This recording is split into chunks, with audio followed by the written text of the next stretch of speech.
I hate to bring up politics because this is really about human life, but it does matter that, a lot of political experts are saying everything's, Pennsylvania is it. Vice President Harris, if she doesn't win Pennsylvania, she can't win.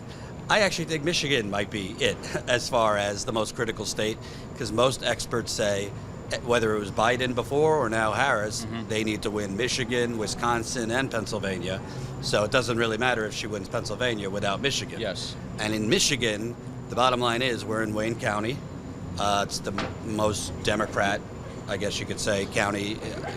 Detroit, Dearborn, other cities. And at this point, before Biden dropped out, Trump was basically winning Wayne County, which is pretty alarming if you live in, if you're a Democrat, because Wayne County, Detroit, traditionally goes blue overwhelmingly. Let's talk about Dearborn here. At the end of the day, Kamala Harris has been running for 2 weeks. I say running because she hasn't had to actually beat anyone. Yes. I mean, other than kind of crying more empathetic crocodile tears than Biden did, alluding to more sympathy, she has not signaled whatsoever a policy change. She years ago spoke in front of AIPAC very kindly.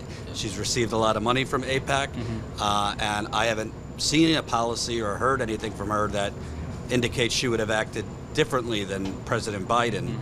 Now that she is, obviously the nominee, likely, do you get a feel, you can't speak for all of Dearborn, but do you get a feel that the uncommitted movement, the folks in Dearborn that might actually decide Michigan, are more committed now that it's her? Although I can't speak on the entirety of Dearborn and the Arab and Muslim population, I can feel confident in saying that Biden dropping out of the race due to the pressure of the uncommitted movement still has not changed our view.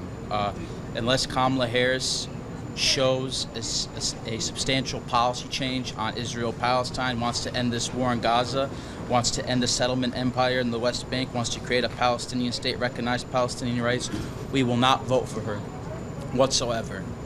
We are not afraid, us Arabs and Muslims, to exercise our newfound political agency and vote uncommitted. We are not married to one political party. We will vote from whoever we think is best for our ideals, even if that means we don't vote at all. And we have a message to send to the Democrats as well, not just Kamala Harris.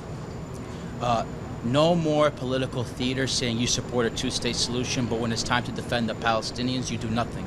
That's going to change. So you can either lose this election, come November, sit in timeout 4 years and think about what you could do better, or you can make that change now, apologize to our community, support Palestinian rights, and enjoy your term in the White House. And do you feel, because obviously, it's a close community, do you feel, based on people you've spoken with, kind of Twitter talk, the discussions you've seen, that the majority of people share that sentiment? Again, not speaking for the whole community, but 110%. I mean, again, I can't speak from everybody else, but the people that I've interacted with, they're not falling for these, fake crocodile tears. Oh, this war needs to stop. I'm sympathetic towards the plight of Palestine. No, we're not going to buy into that. No more. We're not going to eat up that nonsense. Now, do we welcome a younger Democratic figure within the party? Absolutely, like Kamala Harris. Yes. Is there some slight growing optimism? Yes. But more importantly, as you have indicated, what has she said or done to inspire the Arab American community here in Michigan to support her? Nothing. She has said Israel has a right to defend itself repeatedly. She has not empathized whatsoever with the protesters who have spoken out against this war. She's oftentimes regurgitated the same harsh tone that her predecessor Biden did. So we're still very much on edge and on guard. I will say that we want a reason to vote for Kamala Harris, but she has to give us a reason. We can't just willfully vote for her.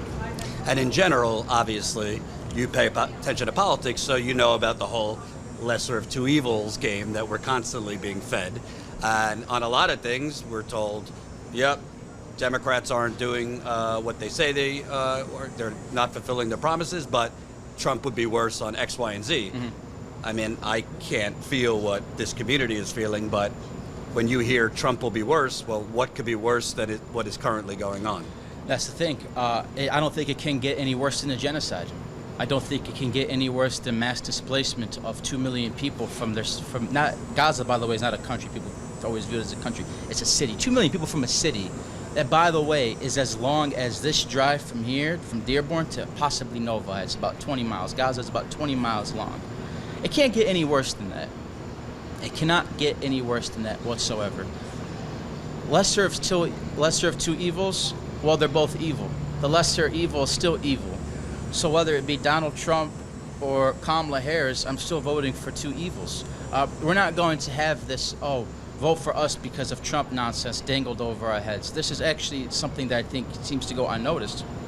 The dystopian Islamophobic society that Democrats are trying to push or indicate that Trump will enact if he's elected is already happening here in the United States. Mm-hmm. Visibly, Muslim women are being harassed in public, having their hijabs taken off of their head.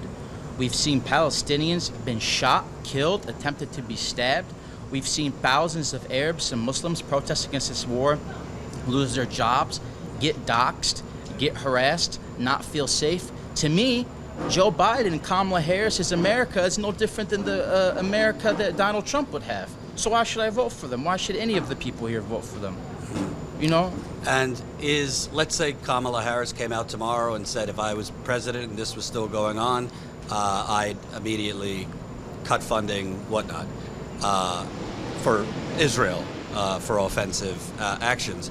Is that enough? Because then there's the issue of what's left. Where do refugees go? Mm-hmm. What policy promises does she need to make? Does the Democratic Party need to make to, convince people here? So suspending aid, conditioning aid would be a monumental first step, but it goes beyond that. We need the United States to do several things. One, enforce the laws on the books. We have something called the Lehi laws. The U.S. gives weapons to Israel, and those laws stipulate you cannot use U.S. weapons to commit war crimes. Israel has done this, regardless of what the State Department says. Secondly, there's something called the Foreign Assistance Act. If we give military aid to a U.S. ally, and that said ally obstructs aid from coming into a country, that's a violation of U.S. law. So firstly, condition aid, enforce laws on the books. Secondly, blow up the settlement empire here in the United States. There are several nonprofits that fundraise money to build settlements in the West Bank. Kamala Harris and the Democrats have to enact laws to make sure that is no longer legal. And as it comes to the bigger issue itself with Palestine, she must exercise her right at the UN to say settlements are illegal. She must force the Israelis to take the settlements out of the West Bank and East Jerusalem. And we must abide by previous UN resolutions to give the Palestinian states based upon legal jurisprudence that's been recognized by the entire global community. If she doesn't do any of these things, good luck come November. I also find an irony because obviously the Democrats are running on this prosecutor first, felon, and that, we need to, no one's above the law. Mm-hmm. But I mean, if you watch the State Department spokesperson, day after day, the few journalists who grill him, it's like he's twisting himself into a pretzel to basically ignore international law, to not answer definitively if Israel is breaking the law, mm-hmm. to dodge on war crimes. Mm-hmm. You could go even before October 7th. Israel shot and killed a Palestinian American journalist, and then, dodged responsibility. There's been a lot of crimes before October 7th. What do you make of, you have this media and political machine seeming to, putting forth that law and order is very important and no one is above the law, but it seems except Israel? It's hypocrisy at its finest. The U.S. will go to many great extremes to defend Israel. And you alluded to the death of Shireen Abu Akleh, who was just standing there, unarmed, doing her job, and was shot mercilessly in the head by an Israeli sniper. And there is no mentioning of it, yet about every month I see tweets from the State Department and Biden saying we need to pay homage to the Ukrainian journalists that have died. What about the Palestinian journalists that have died? What about Shireen Abu Akleh? There was a Palestinian journalist in Gaza right now who had his head blown off for the world to see, and they said nothing. They accused him of being with Hamas, even though they detained him for 12 hours and found that he had no connection to the organization whatsoever. They don't care about us. They don't care about us whatsoever, and it's a stab in the heart. because we continue to put faith in the system only to be betrayed every single time. I'd like to ask you, something that really strikes out to me is Kamala Harris's first ad. I don't know if you saw it. Had Beyonce's song "Freedom." Yeah. I'm not even going to get into that because, how free are people feeling, and your health care is tied to your job in America and many other things. But for a Palestinian American, I mean, when you hear politicians putting forth these themes of freedom, meanwhile, nobody could move in Gaza, or where you're told to move to safety, you're being hit with missiles and bombs on the way, or then when you get there to the safe zone, you're told you got to go, keep moving. I mean, what are your thoughts on that theme of freedom compared in context of what's happening? I would say freedom for we, but not thee, right? So only a certain groups of people in the world or here in the U.S. can have freedom. Israelis could have freedom, but Palestinians can't have freedom. Israelis can have freedom, but the citizens of Lebanon can have freedom. The Israelis can have freedom, but the citizens of Yemen or the citizens of Iraq or Syria can't have freedom whatsoever. What is freedom? Define freedom for me. Is freedom only for people that subscribe and adhere to this neoliberal outlook on the world? Because it seems to me that every president, whether it be Trump or Biden or their predecessors, that says, if you adopt our way of thinking, you'll be safe, but if you don't, then we'll kill you. So what is freedom? What do you constitute as freedom? The freedom to kill those who don't agree with you?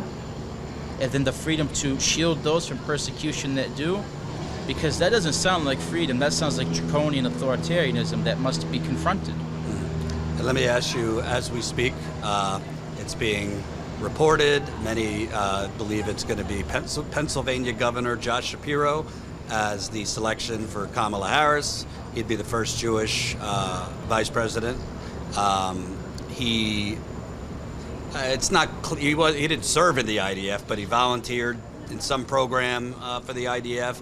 He's ardently pro-Israel. He's compared campus protesters in America to the KKK. Writing that has come out from his younger days said there could be no peace, basically blaming Palestinians.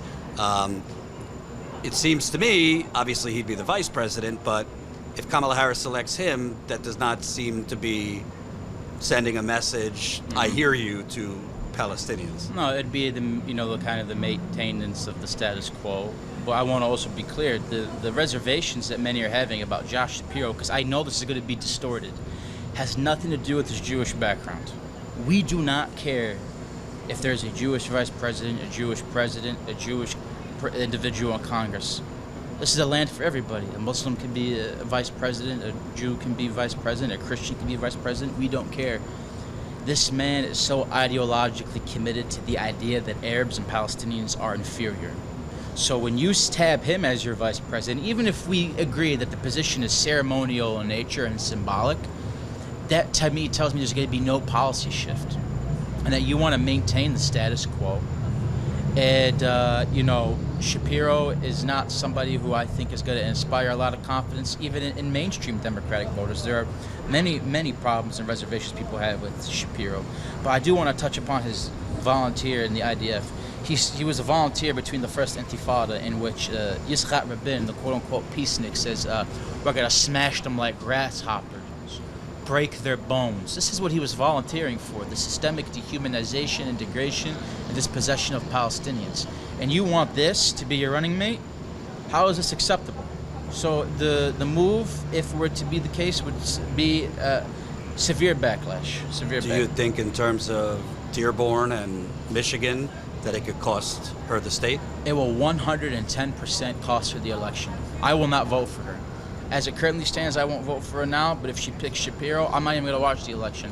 But do you think that sentiment might be widely felt here? Yeah, absolutely. 110%. People are paying very close attention to who she's going to pick as her VP because, as we've touched upon, who she picks as VP might indicate if she's genuinely hearing what the Arab and Muslim community here, and not even just, and of course, in Michigan, but across the country, I have to say, right? So I think that's going to have severe reverberations for her. I'm gonna ask this question again as if she picked him. so that if she picks him, yeah. So it just came out that Vice President Harris has selected Pennsylvania Governor Josh Shapiro as her vice presidential running mate. He's a popular governor in Pennsylvania. He would be the first Jewish person ever elected vice president. He didn't volunteer like as a soldier with the IDF, but volunteered some programs that were linked to the IDF when he was younger. He is ardently pro-Israel. He has compared some of the campus protesters that are pro-Palestinian to KKK. He, in his younger days, did some writings that basically said there will never be peace, basically putting it on the Palestinians for that. There's other concerns with him having nothing to do with Israel-Palestine, but in terms of he's very pro-Israel and has said things that are fairly Zionist viewpoint. Do you think this is going to cost her Michigan? She lost Michigan, and she very well may have lost the election, and here's why. As you have alluded to, Shapiro is very deeply committed to the idea of Israel. Before this gets distorted, we're not upset that Shapiro is Jewish. I mean, the Arab and Muslim community don't care who's the religious background of any vice presidential candidate. This is a land for all, whether it be Muslim, Jewish, Christian, agnostic, atheist, it doesn't matter. This is somebody who, as you said, compared Palestinian protesters, pro-Palestinian protesters and Palestinians to the KKK. This is somebody that went and served and volunteered in the IDF, I should say, during the first Intifada, when Yitzhak Rabin was saying, break the bones of the protesters, smash them like grasshoppers. He doesn't see Palestinians as human. He doesn't see, and that may signal that he doesn't see Arab or other Muslims as human beings. So for this community here in Dearborn in Michigan, that sends a message that A, you don't care about our grievances, you don't care about what's happening in Palestine, and you seem more dedicated to the idea of maintaining the status quo. Now that you've picked Shapiro, you have lost Michigan, and you have probably lost this election. And I can say with full confidence that this community will not back Kamala Harris for this pick.